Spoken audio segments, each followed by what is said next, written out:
우리가 사람이 살아가는 그 인생을 길이라 그렇게 말합니다. 인생 길. 그래서 유행가도 인생은 나그네 길, 그런 표현도 있습니다만은 그 인생의 길, 예수님의 인생의 길은 무엇일까? 예수님께서 궁극적으로 이 세상에 오셔서 그 인생을 마감하실 때까지 그 길을 한마디로 이야기하면 어떤 길일까 하면 우리가 십자가의 길이라 이렇게 말씀을 드릴 수가 있습니다. 결국 예수님께서 이 땅에 오신 것은 십자가를 지시기 위해서 오셨고 거기를 향해서 가셨던 모습을 우리들에게 보여주고 있습니다. 우리는 예수님을 따르는 자들입니다. 우리가 그리스도인, 크리스찬이라고 하지 않습니까? 그 크리스찬이라는 말은 예수를 따르는 사람들이라는 거예요. 그래서 우리가 우리의 삶도 예수님이 걸어가셨던 이 길을 따라서 우리가 가야 될 것입니다. 그 예수님의 십자가의 길을 보게 되니까 첫 번째로는 기도로 간 길이었습니다. 기도로 가는 길. 그래서 우리가 예수님이 최후의 만찬을 마치시고 겟세마네 동산에 갔잖아요. 겟세마네 동산에 가서 기도합니다. 그리고 제자들에게 내가 기도할 동안에 너희도 여기 있으라, 기도 좀 하라. 그리고 베드로, 야고보, 요한 데리고 가셨어요.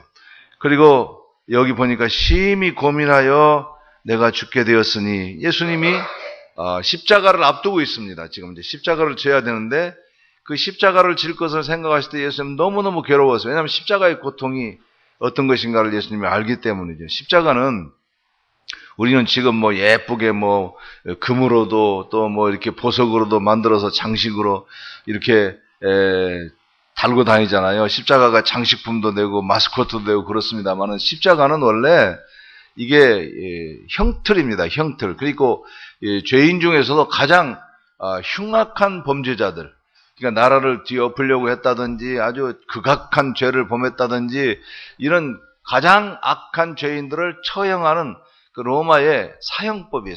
사형 도구예요. 그래서 로마의 시민권을 가진 사람들은 십자가에 죽이지 않습니다. 그러니까 바울이 십자가에 죽질 않죠. 왜냐하면 십자가가 죽음이라는 건 죽어도 빨리 죽으면 이게 고통이 덜한데, 예를 들어서 칼로 목을 벤다. 그럼 좀 끔찍하기는 하지만 그냥 목 베는 순간에 본인이 고통을 느낄 새도 없이 죽어버리는 거예요. 그러니까 여기 보죠, 총살로 죽이는 것도 마찬가지고 그런 죽음이지만 십자가의 죽음은 사람을 매달아 놓는 거예요. 그래서 이 목숨이 끈질긴 사람은 이틀, 3일 거기서 온갖 몸부림을 치다가 이 체중이 늘어져서 이 사람의 횡격막이 처지면서 그냥 온갖 고통을 다 쏟다가 죽는 거랍니다. 그러니 이게 얼마나 고통스러운 죽음입니까? 그래서 예수님께서는 이 십자가를 져야 되는데, 예수님은 하나님의 아들이시기 때문에 전능하신 하나님입니다. 그래서 예수님은 그 모든 고통을 다 없애고 또 십자가를 얼마든지 지실 수 있었지만은, 예수님께서 이 세상에 오신 것은 죄인된 우리 인간들의 죄를 대속하시기 위해서, 우리 죄를 대신 짊어지시기 위해서 오셨기 때문에 인간으로서 죽어야 되는 거예요. 인간으로서 죽어야 되기 때문에 그 예수님께서 인간의 고통으로만, 자신이 가지고 있었던 신적 능력과 신적인 그런 힘을 가지고 고통을 다 없애고 편안히 죽을 수도 있지만 그렇게 하지 아니하시고 그냥 그 모든 것을 포기하시고 십자가에 죽는 겁니다. 그러니까 이 고통을 생각할 때 예수님 너무너무 괴로웠습니다. 그래서 여기서 기도하면서 기도를 하게 되는 거죠. 그런데 겟세마네 기도라고 하는 것은 사실 십자가는 이 겟세마네 동산에서 예수님이 기도하실 때의 결판이 난 거예요. 벌써 기도로 이 문제를 해결을 한 것입니다. 십자가는 과정에 불과해요. 그러니까 우리 인생이라는 삶이라는 게 그렇습니다. 하나님 앞에서 우리가 살 때 기도하면서 벌써 거기서 확신이 생기고, 기도하면서 거기서 결단이 이루어지고, 기도하면서 거기서 문제가 해결돼야 되는 것이지, 앞으로 당하는 그 문제는 이제는 지나가는 과정에 불과한 거예요. 그렇기 때문에 기도에 성공한 사람은 삶에 성공하고 인생에 성공을 하는 것이고, 기도에 실패한 사람은 인생에 실패하고 삶의 실패가 오는 것을 우리가 믿어야 될 것입니다. 기독교는 다른 말로 표현하면 기도교입니다. 기도교. 그렇잖아요? 기도라고 하는 것은, 제일 중요한 것은, 기도는 뭐냐면 그 기도를 받으시는 인격자이신 우리 하나님이에요. 하나님을 아버지, 여기 예수님께서는 아빠 아버지요 그랬어요. 아빠 아버지요. 가장 친밀하신 우리 하나님, 우리가 부를 때 아버지를 부를 때 우리가 아빠 그렇게 부르잖아요. 그와 마찬가지로 우리에게 가장 가까웠고 가장 친밀하신 하나님을 그렇게 부르는 겁니다. 그래서 아빠, 아버지, 아빠라 부르신 아빠, 아버지요 그러면서 기도를 하게 되는 거죠. 그래서 우리는 기도가 내 삶을 결정한다. 기도가 내 길의 성공과 실패 여부를 결정한다. 이런 사실을 꼭 기억해야 될 것입니다. 그러므로 기도는 우리 기독교인들에게 있어서, 우리 그리스도인들에게 있어서 이건 무슨 의무다, 무슨 꼭 해야 된다, 기도를 해라가 아니라 그냥 삶의 일부요. 또 우리가 매일 일어나면 밥을 먹는 것처럼 우리가 자연스러운 것이 되어야 되는 것입니다. 우리가 하나님을 만나는 일이 전능하신 하나님 앞에 나아갈 수가 없게 됐잖아요. 죄인은 하나님 앞에 나갈 수가 없는 거예요. 그런데 우리가 죄 용서받고 하나님을 아버지라 부르면서 하나님 앞에 나가게 되었으니 이 얼마나 대단한 특권입니까? 청와대 한번 들어가려면 얼마나 복잡하겠어요. 신원조회를 하고 뭐 따지고 복잡하고 경호원들이 붙고 그러지 않겠습니까? 근데 우리는 하나님이 계신 보좌 앞에 여러분이 기도할 때 하나님 아버지 그러면 벌써 하나님의 보좌 앞에 나아간 거예요. 하나님의 임재 앞에 나아가는 것입니다. 그렇기 때문에 이 기도라고 하는 것은 여러분이 꼭 기도에 내가 오늘 무슨 기도를 할까, 무슨 어떤 말을 할까, 이거 고민하고 기도 말을 어떻게 할까, 그럴 필요가 없어요. 자녀가 학교 갔다 오면 엄마 하고 들어와서 엄마하고 그냥 자연스럽게 이야기하는 것처럼 우리가 자연스러운 하나님과의 대화가 돼야 되는 것입니다. 그래서 기도에 대한 그 중요성을 모르는 사람은 아무도 없어요. 그리고 기도해야 된다고 말을 합니다. 기도가 중요하다고 이야기합니다. 그러나 기도하는 사람은 적습니다.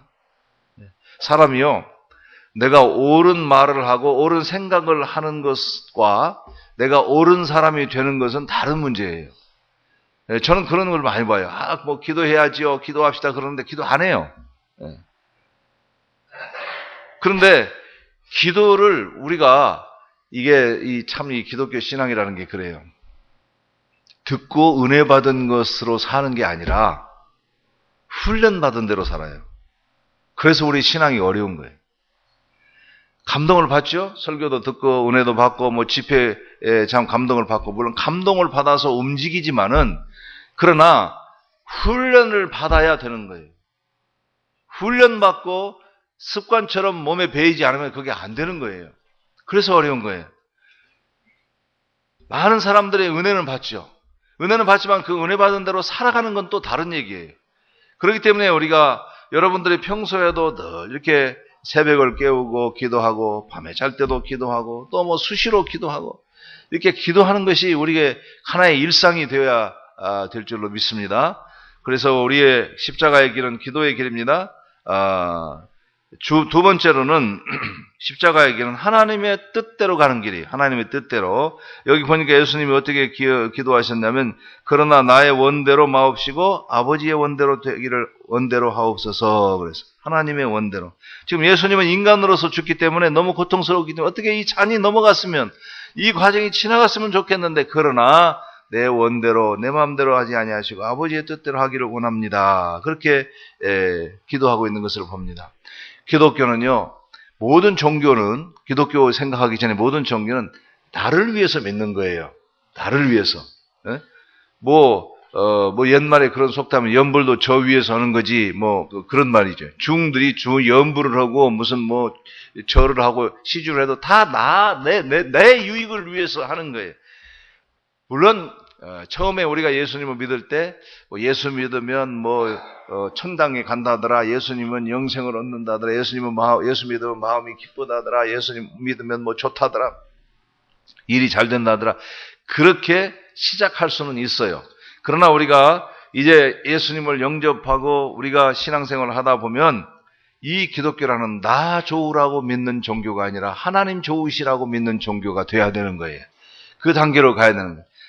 다시 말해서 나 좋자고, 나 좋으라고 내 유익을 위해서 믿는 것이 아니라 하나님의 영광을 위해서 믿는 거예요. 내가 깨닫고 보니 내가 이 세상에 사는 것도 하나님 때문에 살게 되었고 내가 사는 목적도 하나님의 영광을 위해서 산다. 또 내가 무슨 일을 하든지 그것이 하나님의 영광을 위해서 산다. 여러분 학생들이 대학교를 지나갈 때 어느 대학에 갈까 생각할 때 무엇을 먼저 생각합니까? 어디를 물론 자기 수준에 맞게 실력에 맞게 찾겠지만 어디를 가야 취직이 잘 되냐, 어디를 가야 돈을 잘 버냐, 이거 생각하잖아요. 결혼 대상을 찾을 때 어떤 사람을 찾습니까? 잘생긴 사람, 돈 많은 사람, 뭐 공부 많이 한 사람, 이런 거 조건 찾잖아요. 네? 왜? 다 무엇이 내게 유익하냐, 그거예요. 누구를 택해야 내한테 도움이 되냐? 내게 좋은 거예요. 다 내게 좋은 것을 찾게 되어 있는 거예요. 그러나 우리가 예수 그리스도를 믿고 하나님의 자녀가 된 사람들은 하나님이 뭘 원하실까? 어떤 길로 가는 것이 하나님이 기뻐하실까? 제가 종신대학원에 다닐 때에 이렇게 하숙이 아니고 전세를 이렇게 살았던 집이 있어요. 반 지하에서 그 장로님 댁이었어요. 장로님 댁. 그 장로님 댁인데 그 장로님의 따님이 중학교 생물 선생님인가 그랬어요. 근데 신앙이 참 좋고 아주 예뻤어요. 그래서 저 정도면 중학교 선생님이자 선생님이 제일 좋지 않습니까? 요새 선생님이자 인물이 뛰어난, 그러니까 교수로서 어디에 내놔도 부족함이 없어요. 그런데 그 장로님과 이렇게 대화를 하는 가운데, 장로님 사모님하고 권사님하고 대화하는 가운데 이런 얘기를 하더라고요. 결혼을 시키고 시집을 보내야 하는데 어떤 사람을 하니까 같은 선생님이었으면 좋겠어요. 그러더라고. 선생님이니까 같은 선생끼리 결혼한 것도 좋겠지만 그래도 좀 더 자기 딸이 이쁘고 엄마의 입장에서는 무슨 보통 사람 같은 판사하고 결혼을 한다든지 무슨 의사하고 이런 마음을 왜 없겠어요. 그런데 같은 선생님으로 했으면 좋겠어요. 그래서 왜 그랬어요? 선생님이 좋잖아요. 선생님이 아이들을 가르쳐서 아이들에게 전도할 수도 있고 방학이 있으니까 그 기간에 단기 선교도 가고 봉사도 갈 수 있고 부부가 그렇게 살면 얼마나 좋아요. 그런 얘기를 하시더라고요. 그래서 참 귀하다. 그분은 그 장로님은 그 전도부장, 전도위원장을 하시면서 농어촌 지역 다니면서 교회 지원하고 이런 은퇴하시고 그분이 아마 그 소장 예편하신 분이에요. 대단하신 분이에요. 소장 예편하신 분인데 여러분이 잘 아는 그 사랑의 교회 전도위원장을 하고 그러셨어요. 아주 훌륭하신 분인데 그런 말을 하더라고요. 그러니까 딸을 시집 보는데 우리 딸을 누구에게 보내야 우리 딸이 돈 많은 집에 가서 편안히 살고 잘 살고 안전하게 사느냐 그걸 생각한 게 아니라 우리 딸이 어떤 사람하고 결혼해야 신앙생활 잘하고 하나님께 더 많이 봉사하고 하나님을 위해서 살 수 있는 그것을 생각하더란 말이죠.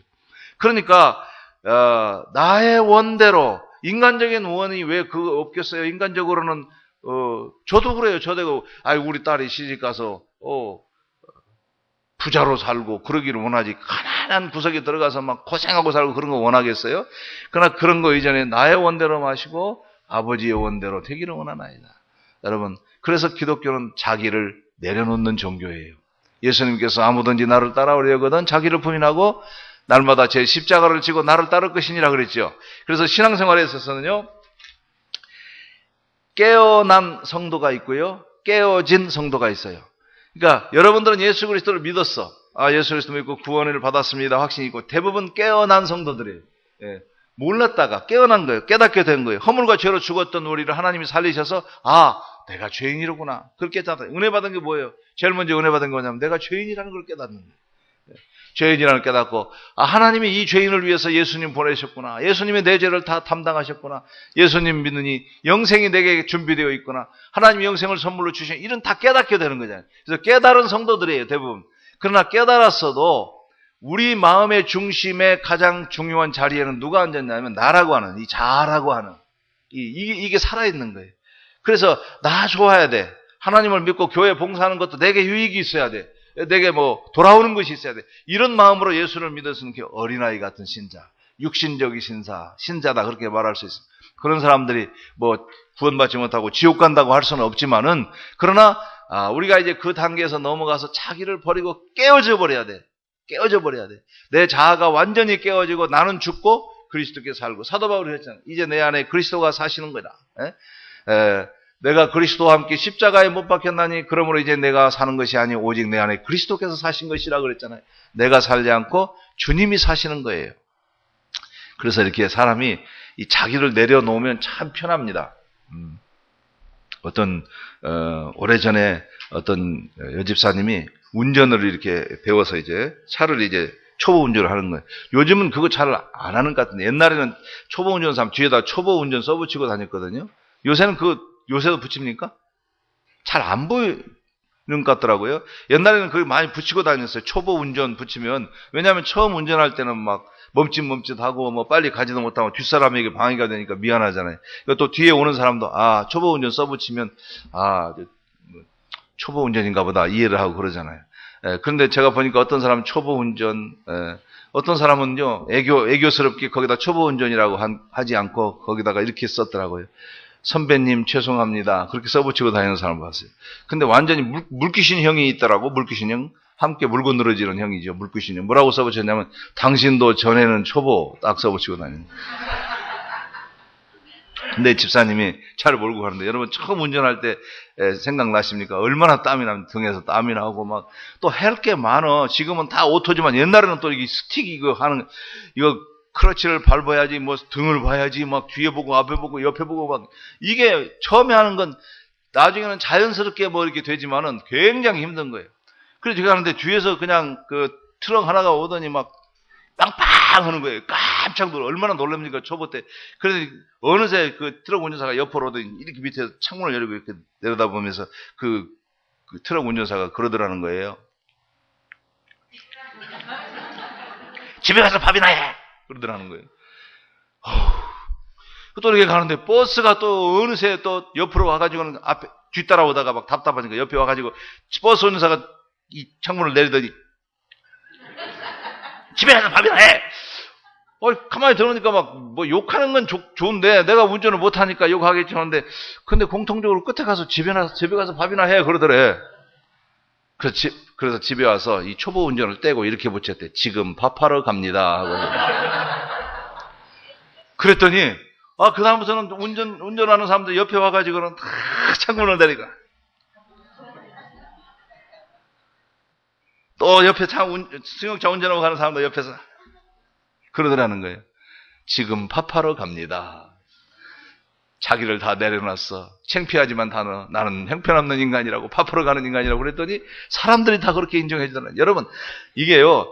이 나를 지키려고 내 위신, 내 체면 이게 힘든 거예요.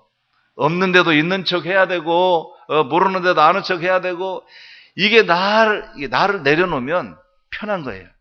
우리 성도들끼리도 그래요. 내 아픔을 털어놓으면 편한 거예요. 그런데 그걸 꽁꽁 숨기고 그걸 말하기 창피한데 구역이 모여서 기도할 때 집사님 기도해 주세요. 이렇게 어려움이 있어요. 이런 어려움이 있습니다. 근데 아무 어려움이 없는 것처럼 세련된 모습으로 다 그렇게 살지만은 우리가 다 사연들이 다 있는 거예요. 그래서 어려운 것들을 서로 내려놓고 내 자신을 하나님 앞에서 우리가 자랑할 게 뭐가 있겠어요. 그죠? 사람들은 잘생기면 잘생겼다고 또 교만하고 많이 배우면 많이 배웠다고 교만하고 돈 있으면 돈 있다고 교만하고 다 그래서 자기를 포기를 못하는 거예요. 얼마만큼 자기를 내려놓고 포기를 하느냐. 그게 우리가 예수님 안에서 믿음 안에서 얼마나 신앙의 자유를 영혼의 자유를 누리느냐 그래요. 다 까놓고 보면요 편한 겁니다. 그러니까 우리가 이 자아가 깨어져야 돼. 자아가 깨. 내 개인의 욕망이 있습니다. 내 포부가 있습니다. 내 계획이 있습니다. 내 뜻이 있습니다. 그런 것들을 내려놓고 주님의 뜻이 무엇입니까? 제가 어떻게 하면 좋겠습니까? 그걸 물어야 되는 거예요. 그게 기독교입니다. 그래서 내 원대로 마시고 하나님의 원대로 되기를 원하나이다. 그렇게 예수님께서 부르짖은 것처럼 언제나 하나님의 뜻이 무엇일까? 하나님 어떻게 하는 것이 주님이 원하시는 것입니까? 먼저 묻고 먼저 하나님 앞에 나아가는 여러분 되기를 축원합니다. 세 번째로요. 기도를 하고 오는데 제자들이 자고 있잖아요.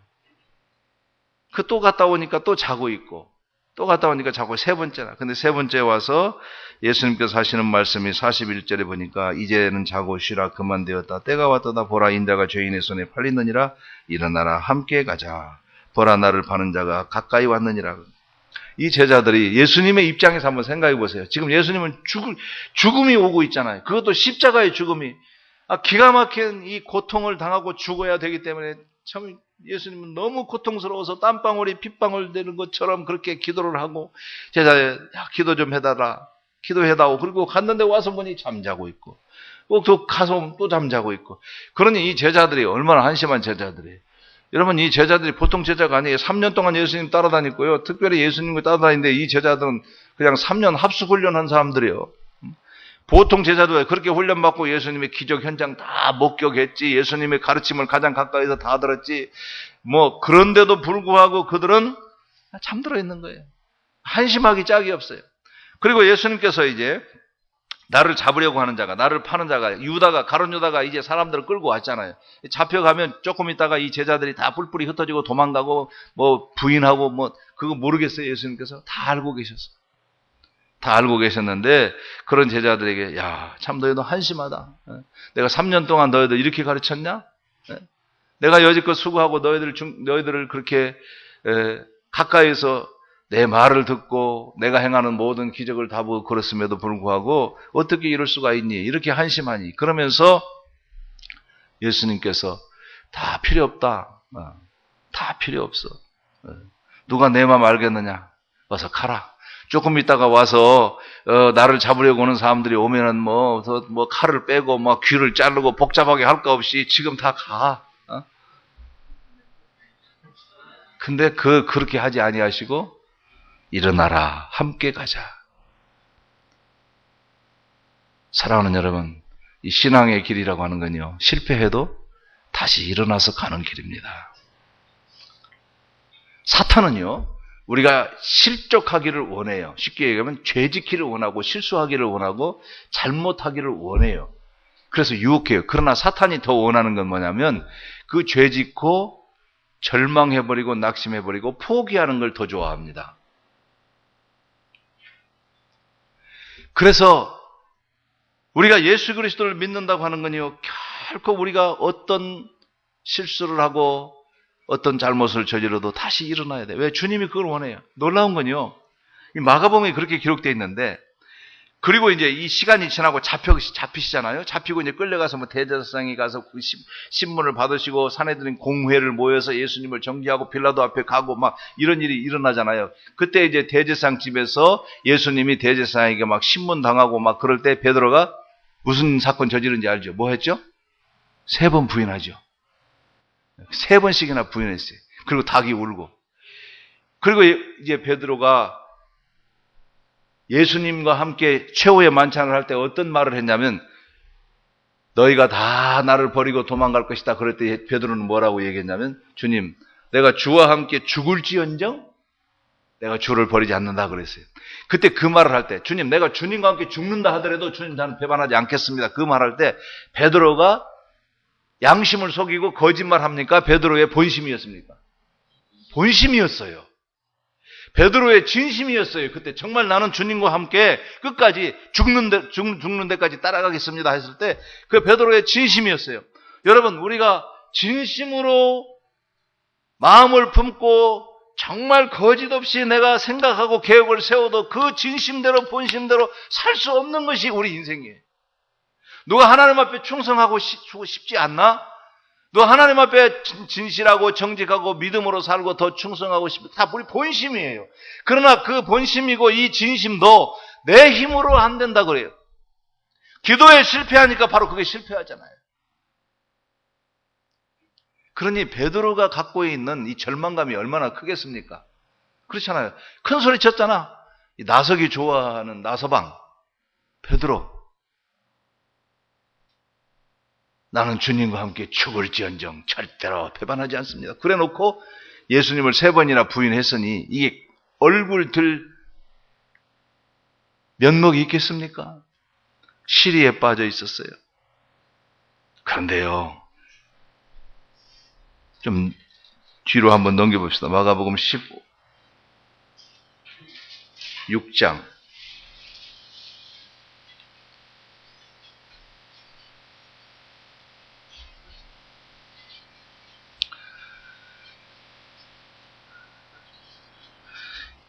2절부터 볼게요. 2절부터 여러분 눈으로 따라오세요. 제가 읽을게. 안식 후 첫날 매우 일찍이 해도 들 때 그 무덤으로 가며 서로 말하되 누가 우리를 위하여 무덤 문에서 돌을 굴려주리요 하더니 눈을 들어본 적 벌써 돌이 굴려져 있는데 그 돌이 심히 크더라. 무덤에 들어가서 흰 옷을 입은 한 청년이 우편에 앉은 것을 보고 놀라매 청년이 이르되 놀라지 말라. 너희가 십자가에 못 박힌 예수를, 나사렛 예수를 찾는구나. 그가 살아나셨고 여기 계시지 아니하니라. 보라, 그를 두었던 곳이니라. 가서 그의 제자들과 누구에게?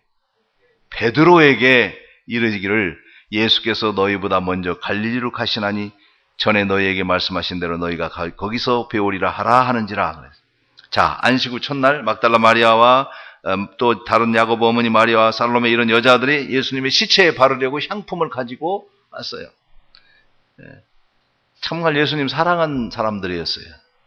다 죽어버린 시체, 다 죽어버린, 그렇게 기대를 했는데 죽어버렸는데, 그 죽은 시체에 향품 바르고 가는 사람들도 신앙도 대단해요. 그런데 그들에게 천사가 나타나서, 흰 옷 입은 한 청년이 천사 아니에요? 예수가 살아났다고 하는 소식을 제자들에게 알려라. 그건 이해가 돼. 근데 특별히 이 천사가 하는 말이 가서 제자들과 베드로에게 그랬어요. 베드로의 이름을 구체적으로 여기서 이야기를 해요. 그 여자들이 왔을 거 아니에요. 와가지고 베드로에게, 지금 베드로는 어떤 형편이었겠어요? 지금 베드로는 어떤 입장이었겠어요? 그 주님을 배반해버리고 2, 3일 전에 그 밤중에 지금 예수님 3번 부인하고 지금 얼마나 시리에 빠져서 나 같은 놈은 죽어야 마땅해. 내가 뭘 하겠어? 그러고 있는데 여자들이 와서 사도님들 예수님이 다시 살아나셨대요. 무덤에 갔더니 무덤이 비어있어요. 천사가 제자들에게, 사도님들에게 알리라고 그랬어요. 베드로님에게 알리라고 그랬어요. 그 말을 들었을 때 베드로가 어떻겠어요? 왜? 나한테? 3번 부인하고 예수님을 막 저주하면서 부인했는데, 아니 나한테 예수님이 부활을 하셨다고 알리라고? 거기서 베드로가 살아난 겁니다. 그래서 불과 며칠 후에 오순절 날에 베드로가 설교하고 있잖아요. 이 얼마나 낯짝 두꺼운 사람입니까? 그렇잖아요. 얼마나 낯짝 두꺼운 사람이에요, 이 사람이. 불과 얼마 전에 예수님 3번씩이나 부인하고, 여자 하인, 그 소녀 계집종 앞에서도 부인하고, 형편없는 모습을 보였던 사람이 지가 얼마나 대단한 사도라고 딱 오순절 날에 형제들아, 예수님이 이 한마디, 천사의 이 한마디 베드로에게 알리래요. 일어나 함께 가자. 다시 일으켜 세운 겁니다. 그래서요, 어떤 목사님이 그러더라고요. 우리가 예수를 믿는데 주일날 교회 나올 때 여러분 떳떳하게 나옵니까? 한 주간 동안 정말 충성했고 큐티 열심히 했고 기도생활 열심히 했고 만나는 사람마다 전도했고 마음이 늘 기뻐했고 감사했고 믿음으로 살았고, 그래서 떳떳한 마음으로 나오나요? 또 지난 여러분 예배 시간에 보니까 참회 시간이 있죠. 참회 시간 있죠. 참회 기도 시간. 참회 시간이 있대요. 저희 교회도 있어요. 한 주간을 돌아오면서 또 우리가 실수했고 제대로 살지 못했고, 어떤 경우에는 교회 나오기 직전에 남편하고 싸우고 나오기도 하고. 따라서 합시다. 하나님께 나아가는 것은 떳떳하게 나가는 것이 아니라 뻔뻔하게 나가는 것이다.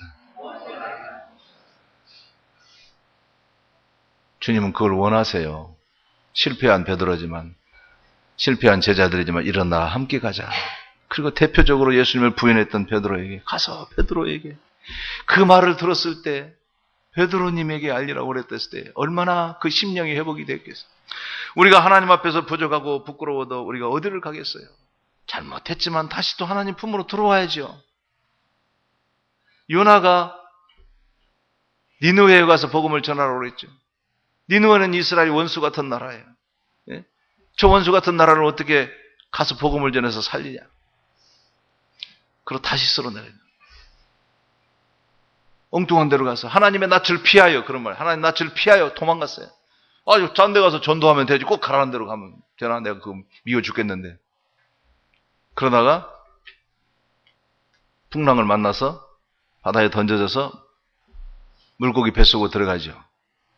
물고기 뱃속에서 요나 2장에 보면요, 그런 말이 있어요. 내가 주의 목전에서 쫓겨났을지라도 다시 주의 성전을 바라보겠다 하였나이다. 내가 주님에게서 쫓겨났어도 내가 다시 주님의 성전을, 주님을 다시 바라보겠습니다. 그런 고백을 합니다. 선지자로서 선택을 받아서 얼마나 마음에 부담이 있겠어요. 내가 이래서는 안 되는데. 죽어야 마땅하지. 그래서 어떤 사람은 그래요. 아유, 이렇게 믿을 바에 내 양심적으로 내가 교회를 좀 쉬어야 되겠다. 그리고 내가 술도 끊고 담배도 끊고 그리고 내가 교회를 가야지. 쉬어? 제가 한 번은 토론토 다운타운을 가는데 이렇게 하는데 저기 우리 집사 한 사람, 젊은 집사야. 담배를 꼿꼿이 물고, 야, 그 대단합니다. 그 사람의 콧구멍에서 그렇게 연기가 난다는 건 이거 대단한 거 아닙니까, 이거? 딱 꼿꼿이 물고 오다가 이렇게 하면서 나를 쓱 봤어. 이걸 막 어디다 이게 비벼 끌까, 어디다 버릴까 막 난리가 난 거야. 그래서 제가, 야, 펴. 예? 콧구멍이 시커매질 때까지 펴라. 많은 사람들이 그래요. 예수 믿으려면 다 정리하고 내가 양심적으로 깨끗한 사람이 되고 떳떳한 사람이 되고 그럴 때 내가 교회에 나가겠다.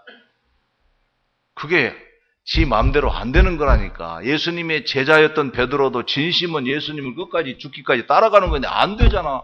내 본심, 내 생각대로 안 되는 게 인생이라니까. 그래서 하나님 앞에 나아갈 때 우리가 떳떳하게 나가는 게 아니라 뻔뻔한 마음으로 나가는, 하나님, 부족한 종이 왔습니다. 불쌍히 여기시고 용서하시고 다시 품어주십시오. 하나님 품으로 파고드는 여러분 되기를 축원합니다. 오래전에 제가 이렇게 길을 가는데요. 오래전 얘기예요. 그러니까 참 힘들고 어려운 시절에, 지금이야 사람들이 뭐 여유도 있고 그러지만 가난한 시절, 어떤 젊은 아줌마가 아기를 업고 또 하나는 한 4살, 5살 된 아기를 손을 잡고 이렇게 가더라고요. 저는 이제 그 뒤에서 따라가고 있어요. 아기 업고 손잡고 하는 걸 보는데 그 애가 가다가 어린애가 신발이 하나 벗겨져. 근데 그냥 가더라고. 이게 어려서 그런지 지 신발이 벗겨졌으면 지가 줍든지, 엄마 신발 벗겨졌어. 그리고 가야 되는데 그냥 가. 그래서 내가 저 신발을 집어줘야 되겠다. 우리 가는데 이 엄마라는 게 이제 그 촉이 있어, 감이 있어. 뭔가 이상했던지 이렇게 보더니 신발이 없으니까 그러더니 뒤에 저만큼 떨어져 있는 신발을 와서 그 신발을 신기더니 이 엄마가 물론 삶에 찌들고 힘들고 어렵고 또 옛날에는요 신발 하나 사면 다 닳고 떨어져야 또 새로운 신발도 사고 그래. 요즘에는 그냥 몇 켤레씩 있죠. 그 애를 길에서 그 대로변인데 그 애를 막 뺨을 때리는 거예요. 그 어린애를 한 4살밖에 안 된 애를. 이 바보 같은 그러면서, 아니 신발이 벗겨졌으면 이 얘기를 해야지. 그러면서 막 아마 제가 그걸 느낄 때 삶이 힘들고 고달퍼서 아마 그랬겠죠. 막 때리는 거예요. 그러면 그 한 대 때리고 말아야 되는데 막 이렇게 때리는 거예요. 그러면 엄마가 때리면 이 애가 엄마를 좀 뒤에서 물러나든지 도망가든지 해야 되는데 이 꼬마가 엄마가 때리는데 엄마 품으로 자꾸 파고드는 거야. 때리는데도 엄마 목을 끌어안으려고 자꾸 다가가는, 맞으면서. 제가 그래서 그 모습을 보면서 제가 깊은 깨달음이 있었어요. 그렇다. 설령 우리가 하나님을 믿다가 하나님 앞에 실수하고 범죄하고 잘못해서 하나님께 맞아도 우리가 하나님 품으로 파고들어야지. 우리가 어떻게 부모에게 내가 잘못하고 밖에 나가서 실수하고 그 학교 다닐 때 말이죠. 그랬으니까 나는 이제 엄마 아빠 어떻게 내가 봐? 그리고 집을 나가버려. 그런 아들도 있거든요. 그러면 부모의 마음은 어떻게 되냐고. 더 찢어지잖아요. 잘못했으면 잘못한 대로 하나님 앞에 나와야 되고, 실수했으면 실수한 대로 하나님 품으로 다시 파고들고. 그 아이처럼 엄마 떠나면 내가 어떻게 살아? 내가 잘못했지만, 내가 실수했지만 엄마 떠나서 내가 어떻게 살아? 그 아기가 막 품으로 파고들더라고요. 실패한 제자들 기도, 실패하고 기대에 어긋나고 그랬지만 예수님께서는 그 제자들을 포기하지 아니하셨어요. 일어나 함께 가자. 그것 때문에 제자들이 사는 거예요. 가서 예수님 부활의 소식을 베드로에게 알리라는 거예요. 베드로 이름을 말하잖아요. 베드로는 나 정말 내 얘기했어? 내 이름 얘기했어? 살아나는 겁니다. 이것이 하나님의 은혜입니다. 누가 완벽하게 믿고 누가 하나님 앞에 떳떳하다고 할 사람이 누가 있겠어요? 다 하나님 앞에 우리 부족한 인생들이 은혜 받았어도 교회 생활 벌써 20년, 30년, 40년 했어도 다 우리는 부족하고 다 실수 많은 인생들이. 그렇지만 우리가 다시 주의 얼굴을 바라봅니다. 요나가 얘기했던 것처럼 내가 하나님께서 쫓겨났을지라도 주께 쫓겨났을지라도 내가 다시 주의 성전을 바라보겠다 하였나이다. 그래서 다시 주님의 품으로 갔을 때 베드로가 오순절날에 놀라운 부흥의 역사를 만들어내고 있지 않아요? 사랑하는 성도 여러분, 예수님께서 이 부활 후에도 그래요. 부활 후에도 예수님은 갈릴리로 가서 만나자고 그랬거든요. 근데 갈릴리 산에서 보자고 그랬어요. 마태복음에 보면 그렇게 되어 있어요. 근데 고기 잡으러, 나는 물고기 잡으러 가노라. 또 옛날처럼 물고기 잡으러 갔네. 그 예수님이 바닷가에 나타났잖아요. 배 오른편에 그물을 던져라. 그 배 고기를 잔뜩 잡고 그때도 베드로가 막 첨벙첨벙 왔지만은 선뜻 다가가지를 못하는 예수님이 숯불에 고기를 굽고 계셔. 너희가 생선이 얼마나 있느냐? 지금 고기 잡은 것 좀 가져와라. 그러면서 베드로는 선뜻 다가가지를 못합니다. 자신이 예수님을 부인도 했었고 또 갈릴레에 가서 열심히 기도하면서 산에서 보자고 했는데 옛날처럼 고기나 잡으러 가고 나는 물고기 잡으러 가노라 하고 떳떳하지를 못하는 거예요. 부끄러운 거예요. 그래서 예수님을 만나서 반갑기는 한데 선뜻 다가가지를 못해요. 그때 예수님이 하신 말씀이 와서 조반을 먹으라. 참 희한해요. 여러분 그런 경험 없습니까? 어릴 때 자라면서 부모에게 잘못하고 부모 말을 거스리고 엄마나 아빠 말을 거스리고 막 혼나고 막 이랬을 때 굉장히 어린 마음이지만 미안하잖아요. 어머니께 미안하고 집으로 들어가기가 그렇고 방으로 들어가기가 그렇고. 그런데 그때 아빠가 밥상에 이렇게 앉아있으면서 하시는 말씀이 뭐해 와서 밥 먹어. 그 말은 무슨 말이에요? 밥 먹어 그 말은 다 용서했다 그 말 아니에요. 근데 예수님이 베드로에게 와서 조반을 먹어라 그 말은 이리와 아침밥 먹게 그 말 아닙니까? 다 풀었다 그 말이에요. 와서 조반을 먹어라.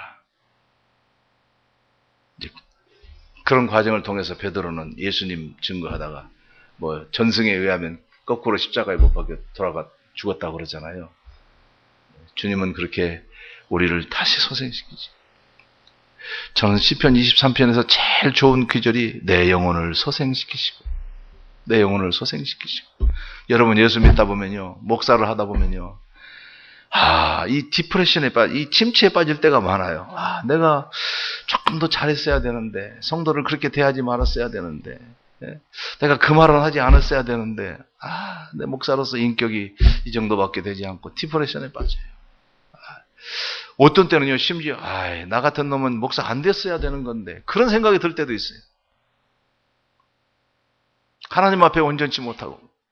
그럴 때 그 말씀을 생각해 내 영혼을 소생시키시고 자기 이름을 위하여 의의 길로 인도하시는도다. 하나님께서 영혼을 소생시키십니다. 다시 일어나야 됩니다. 죄 짓는 것을 사탄이 좋아하는 것뿐만 아니라 그것보다 더 좋아하는 건 사탄이 죄 짓고 낙심하는 걸 더 좋아해요. 죄 짓고 포기하는 걸 다시 주님을 바라보지 않게 하는 겁니다. 기도 열심히 했네. 큐티 열심히 했는데 근데 막 집안에서 시댁하고 문제가 생겨가지고 막 옥신각신 싸우고 어쩌고 기분이 상해가지고 2, 3일 큐티고 뭐고 기도고 뭐고 다 접어버렸어. 에이, 하면 뭐하냐. 또 실패했는데. 그리고 포기하기를 원해, 사탄은. 그렇지만 주님은 어떻게 뭘 원하세요? 오늘 이 아침에 여러분들이 주님의 음성을 듣기를 바랍니다. 아, 뭐해, 밥 먹어? 와서 조반을 먹어라. 내 영혼을 소생시키시니. 여러분 영혼을 다시 소생시키니. 다시 회복시키시는 하나님. 그 하나님의 은혜가 있기 때문에 우리는 하나님 나라에 갈 때까지 우리의 구원이 보장되는 줄 믿습니다. 여러분 안심하십시오. 여러분들이 완전하게 앞으로 살 것이기 때문이 아니라 앞으로도 실수하겠지만 우리가 하나님 품에 그 따귀를 맞으면서도 엄마를 떠나지 못하고 얼굴을 맞으면서도 엄마를 벗어나지 못하고 엄마 품으로 파고들며 목을 끊어놨던 그 아이처럼 비록 하나님이 나를 버린 것처럼 느껴진다 할지라도 다시 하나님의 품으로 파고들고 다시 일어나고 그래서 우리 주 앞에 서는 날까지 주님을 다시 바라보고 다시 일어서는 혹시 여러분 신앙생활하다 낙심하신 분 있습니까? 안 돼, 나는 안 돼. 포기하려고. 큐티를 그렇게 며칠씩 하는데, 이렇게 또 하다가 맨날 실패하는데 하면 뭐해가 아니라, 그래도 어떻게 해야 돼요? 또 다시 시작하는 거예요. 그것이 믿음입니다. 이런 은혜가 여러분들에게 넘치기를 주의 이름으로 축원합니다. 기도하겠습니다.